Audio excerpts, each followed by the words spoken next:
Hello အားလုံးပဲမင်္ဂလာပါဒီနေ့ဒီဇင်ဘာ23ရက်နေ့အတွက်ကျွန်တော်စောင့်နေတဲ့ trade setup လေးတစ်ခုပေါ့နော်ဒီနေ့တော့အဲ့ဒီနေရာကိုရောက်လာပြီအဲ့ဒီအတွက်ကြောင့်ကျွန်တော်ဒီနေ့ဝယ်မယ် long ဘက်ကိုဝယ်မယ် setup လေးပေါ့နော်stock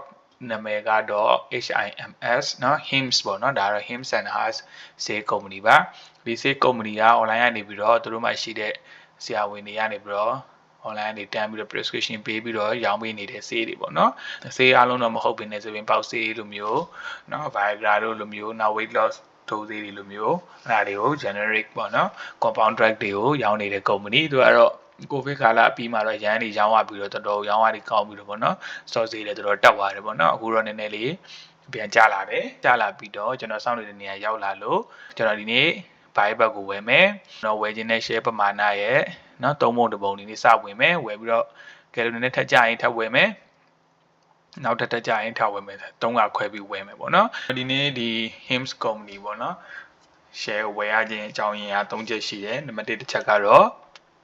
သူရဲ့ဒီ trend line ပေါ့နော်သူအခုရောက်နေတဲ့ price level ကသူရဲ့ဒီ trend line ကိုလာပြီးတော့ထိတဲ့နေရာဖြစ်နေတယ်ဒီ trend line က2023အကြမှာတည်းကပေါ့နော်5ချက်လောက်မှာတည်းကနော်5ချက်လောက်မှာတည်းကတက်လာတဲ့ဒီအတက် channel ပေါ့နော်အတက် trend line ဖြစ်နေတယ်ဒီမှာ5ချက်လောက်ကနေ bounce ဖြစ်သွားတယ်ပြန်ထိတယ်ထောက်လျှောက်သွားလာတာပေါ့နော်ဟိုနောက်ဆုံးဒီ trend line ကိုလာထိတာတော့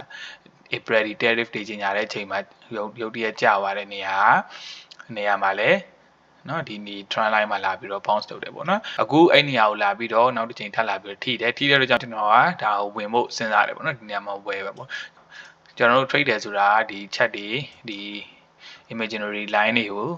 ကြည့်ပြီးတော့ပေါ့နော် probability ကိုတွက်ပြီးတော့ကျွန်တော်တို့က trade ရတာဖြစ်တယ်ဘယ်သူမှတော့ 100% မပြောနိုင်မှာမဟုတ်ဒီနေရာမှာလုံးဝ bounce မယ်လို့ဘယ်သူမှအတိအကျမပြောနိုင်ဘူးဒီလိုပဲ probability ကိုကြည့်ပြီးတော့ဖြစ်နိုင်ကြီးကိုယ့်ဘက်ကများတယ်ဆိုရင်ဝင်လိုက်တဲ့သဘောပါပဲအခုလည်းကျွန်တော်တို့ကဒါ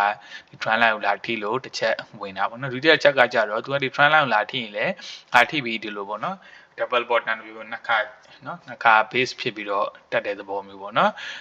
်ဟိုမှာဒီ2024အောက်တိုဘာမှာလည်းအဲ့လိုပဲဒီ trend line လာထိတယ်နည်းနည်းလေး bounce သွားတယ်တခါပြန်ကျပြီးလာထိတယ်ပြီးသွားရင် heavy တက်သွားတယ်ပေါ့နော်ဒီ April မှာလည်းလိုပဲထိတယ်နည်းနည်းလေး bounce သွားတယ်ပြန်လာထိတယ်ပေါ့နော် double bottom နဲ့ပြီးသွားမှတက်သွားတယ်နော်ဒါကတော့ double bottom ကတော့ဒီ stock မှာမဟုတ်ဘူး double bottom setup ဖြစ်လို့ရှိရင်များအဖြစ်အဲ့လိုမျိုးပြီးသွားလို့ရှိရင်တက်သွားတယ်များတယ်အခုလည်း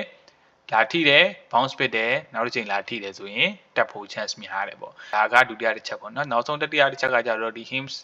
company ကဟိုရန် retail ရန်ကြိုက်တယ်ပေါ့နော်လက်လီဓမ္မတွေရန်ကြိုက်တဲ့ company ဖြစ်တယ်အားလုံးကလည်းဒီနေရာမှာဝယ်မယ်ဆိုပြီးတော့မှန်းထားကြမှာပဲเนาะ Twitter တို့ X တို့မှာကြည့်မယ်ဆိုလို့ရှိရင်ဒါ HIMS ကဟိုရန်ကိုရေပန်းစားတဲ့ company တစ်ခုပေါ့နော်ဟိုလူတွေကများများကြိုက်တယ်များများစုဝယ်လို့ရှိရင်တေချာပေါက်စီတက်မှာပဲဗျာအဲ့လိုပဲ company ကဘလောက်ကောင်းလုပ်တဲ့လန့်ပြီးတော့ panic ဖြစ်ပြီးတော့ရောင်းကြတယ်ဆိုလို့ရှိရင်လည်းဈေးကကျမှာပဲပေါ့နော်အခုလည်းကျွန်တော်တတိယတစ်ချက်အနေနဲ့အားလုံးဝယ်ဖို့ဒါစုနေတဲ့အတွက်ကြောင့်เนาะအားလုံးက leader bottom ဖြစ်တယ်ဆိုတော့ကြည့်နေတဲ့အတွက်ကြောင့်ကျွန်တော်တို့လည်း live ဝင်မယ်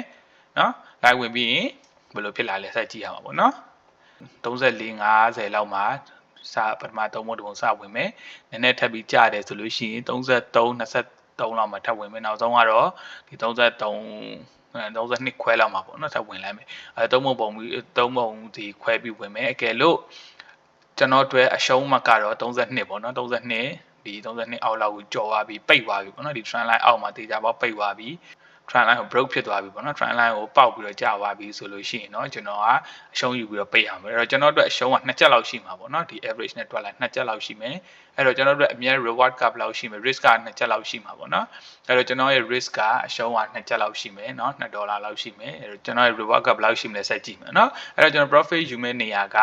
နော်ဒီနေရာလေးပါနော်ဒီနေရာလေးကဟိုဘယ်လောက်ရှိလဲ45ပေါ့နော်45ဆိုတော့ကျွန်တော်ရဲ့ reward က10ချက်လောက်ရှိတယ်အဲ့တော့အရှုံးခံရရင်2ချက်လောက်ရှုံးခံမယ်မြတ်လို့ရှိရင်10ချက်လောက်မြတ်မယ်ဆိုတော့နော်9သားတစားလောက်ဖြစ်နေတာပေါ့နော်အဲ့ဒါကြောင့်ဒါ risk and reward ကောင်းတယ်လို့ဟိုပြောလို့ရမယ် trade တစ်ခုပေါ့နော်ကဲလို့ဒီ trader အောင်မြင်သွားခဲ့ရင်ပေါ့နော်ဒီတစ်ခါရှုံးလဲရှုံးနိုင်တယ်ပြောလို့မရဘူးပေါ့နော်ဒီနေရာမှာဘာဖြစ်လို့ကျွန်တော် profit ယူမလဲဆိုတဲ့အချက်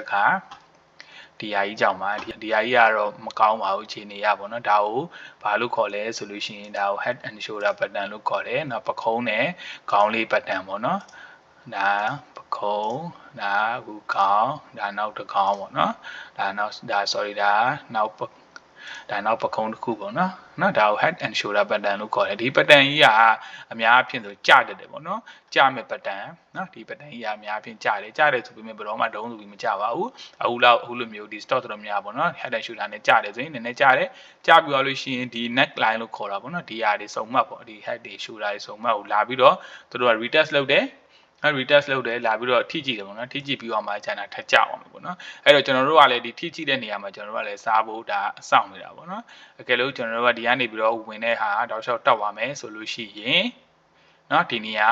ဒီ head and shoulder ရဲ့စုံမှတ် neck line မှာကျွန်တော်တို့ရဲ့အမျက်ကိုယူလိုက်မယ်ပေါ့နော်ယူပြီးသွားရင်တော့ဆက်ကြည့်ရမှာပေါ့နော်အမျက်ကိုယူတဲ့နေရာမှာကျွန်တော်အခုချိန်မှာ stop ဘယ်လောက်ရလဲပေါ့နော်သုံးပုံတစ်ပုံနဲ့ပြီးပါတယ်ဆိုရင်တော့အကုန်လုံးထွက်လိုက်မှာပေါ့အကယ်လို့အဲ့လိုမဟုတ်ဘဲနဲ့ကျွန်တော်ဝင်နေတဲ့ stop ပမာဏအကုန်လုံးရတယ်ဆိုလို့ရှိရင်ဒီနားမှာတစ်ဝက်လောက်ထွက်လိုက်မယ်ထွက်ပြီးရင်အခြေအနေကြည့်မှာပေါ့နော်အခြေအနေကြည့်ပြီးတော့ပေါ်ဆက်တက်တယ်ဆိုလို့ရှိရင်လည်းဆက်တက်တဲ့အတိုင်းကျွန်တော်တို့တက်ပြီးတော့လိုက်သွားမှာပေါ့တေချာတာတော့ဒီနားရောက်လို့ရှိရင်တော့ဒါ reject တော့ဖြစ်မှာပေါ့တိုင်းပြီးတော့ဖောက်တော့မှာပေါ့ဘာဖြစ်လို့လဲဆိုတော့ဟိုဒီမှာကြည့်မယ်ဆိုရင်ဒီနားမှာဝယ်ထားတဲ့လူတွေရမ်းများနေတယ်အဲ့လူတွေကအခုဆိုရှုံးနေပြီနော်ဘာဖြစ်45ကနေဝယ်ထားပြီးတော့33ဖြစ်နေသူတို့ရှုံးနေပြီရှုံးနေတဲ့အတွက်ကြောင့်သူတို့ရဲ့အရင်အမှတ်ကိုပြန်ရောက်တာနဲ့ရောင်းကြမှာပဲ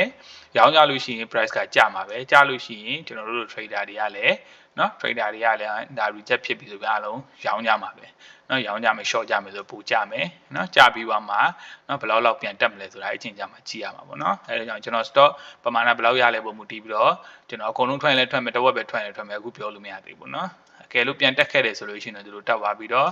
နော်သူတို့တက်သွားပြီးသူတို့လည်းဖြစ်သွားနိုင်ဒါအခုပြောလို့မရသေးဘူးအဲ့ချိန်ကြမှာအချိန်ကြီးစောင့်ကြည့်ရမှာပေါ့နော်Okay အဲ့ဆိုလို့ရှိရင်တော့ risk က$2လောက်ရှိမယ် reward က10လောက်ရှိမယ်ဒါ trade setup လေးတစ်ခုပေါ့နော်ဒီ company က retail လည်းရမ်းကြိုက်တယ်ဆိုတော့ကျွန်တော်ဒါကိုlong term အနေနဲ့ဝယ်မလားဆိုလို့ရှိရင်ဝယ်တော့ဝယ်မယ်အခုမဝယ်သေးဘူးဘယ်နားလောက်ရောက်မှဝယ်မလဲဆိုလို့ရှိရင်ဒီနားလောက်ပေါ့နော်ဒီနားလောက်ပေါ့ဒီနားလောက်ရောက်မှဝယ်မယ်ဒီနားလောက်ကပါလဲဆိုလို့ရှိရင်เนาะဒီနားလောက်မှာဒီအယောင်းဝယ်အများဆုံးလောက်ထားတဲ့နေရာပေါ့နော် consolidate လောက်ထားအယောင်းဝယ်အများဆုံးလောက်ထားတဲ့နေရာနော်အဲ့ဒါကြောင့်ကျွန်တော်အိမ်နားရောက်မှပဲဝယ်မယ်ရေရှည်အတွက်ဘူးမဝယ်သေးဘူးဘူးကတော့ဝင်မယ်ရှုံးရင်ရှုံးရမယ်မရှုံးလို့ရှိရင်ကျွန်တော်10ချက်နီးပါးလောက်ရမယ်နော်အဲ့ trade ပဲလုပ်မှာပေါ့နော်ကျွန်တော် swing trade ပဲလုပ်မယ်long term investment အတွက်ကျွန်တော်စောင့်အောင်မယ်အဲ့တော့နောက်တစ်ခုကနောက်တစ်ချက်ဘာလို့ကျွန်တော် long term မဝင်ရသေးလဲဆိုတော့ဒီ pattern ကြီးကြောင့်ပေါ့ဒီ pattern ကြီးဒါအကယ်လို့တကယ်ဖြစ်ခဲ့တယ်အဲ့ဒါ shoulder အတိုင်းသူကြမယ်ဆိုလို့ရှိရင်ဘယ်လောက်ကြနိုင်လဲဆိုတာကျွန်တော်တို့ကြည့်မယ်ပေါ့နော်head and shoulder အတိုင်းကြမယ်ဆိုလို့ရှိရင်ပုံမှန်အဖြစ်ဆို head and shoulder ဒီလိုကြတယ်ကြပြီးရင်ဒီ neck line ကိုလာထိတယ်ထိပြီးသွားရင်တုံးဆိုပြီးတော့အကြီးကြတော့မှာပေါ့နော်အကြီးကြတယ်အများအပြားအဲ့လိုကြတယ်များတယ်ဥပမာFacebook stock ပေါ့နော် Meta stock ကြာသွားတဲ့ပုံစံမျိုးပေါ့နော်အဲဒါဆိုလို့ရှိရင်ဒီ head and shoulder pattern ဟာတကယ်အဲ့လိုမျိုးကြာခဲ့တယ်ဆိုရင်ဘယ်လောက်ကြာမလဲဆိုတာတိုင်းကြည့်မယ်နော်တိုင်းလို့ရတယ်နော်ဒီ head and shoulder pattern တစ်ခုရဲ့ခေါင်းကနေပြီးတော့သူ့ရဲ့ neck line ကိုယူလိုက်နော်ယူပြီးသွားလို့ရှိရင်တိုင်းထားတဲ့ဟာလေးဒီ neck line ကနေပြီးတော့အခုချလိုက်လို့ရှိရင်ဒါသူကြနိုင်တဲ့ပမာဏပေါ့နော် measure လုပ်ထားတဲ့ပမာဏကိုပြတာပေါ့အဲ့ဒါဆိုရင်ကြည့်လိုက်ကျွန်တော်ဝယ်ခြင်းတဲ့ဒီ zone က head and shoulder ပေါက်ပြီးကြတဲ့ zone နဲ့ဟာတူနီးပါးလောက်ဖြစ်နေတယ်ပေါ့နော်အဲ့ဒါကြောင့်ကျွန်တော် long term အတွက်ဆိုတော့စောင့်မယ်လောလောဆယ်ကတော့ long term အတွက်စောင့်နေနေအခုပေါ်လာတဲ့ setup လေးတိုင်းကျွန်တော်တို့က trade ကြည့်မယ်ပေါ့နော်ထုတ်ကြည့်မယ်ပေါ့နော်ကျွန်တော်ဒါဒီနေ့ကျွန်တော်ဝင်တဲ့ trade setup လေးပါဘယ်သူမှလိုက်ဝင်မှုမတိုက်တွန်းပါဘူးကိုပါကို research လုပ်ကြည့်ပါကိုအတွက်အဆင်ပြေမယ်ထင်တယ်ကို risk ယူနိုင်တယ်ဆိုရင်ဝင်ပါဒါကျွန်တော်ဘယ်သူမှ financial advice ပေးနေတာလည်းမဟုတ်ဘူး wish me good luck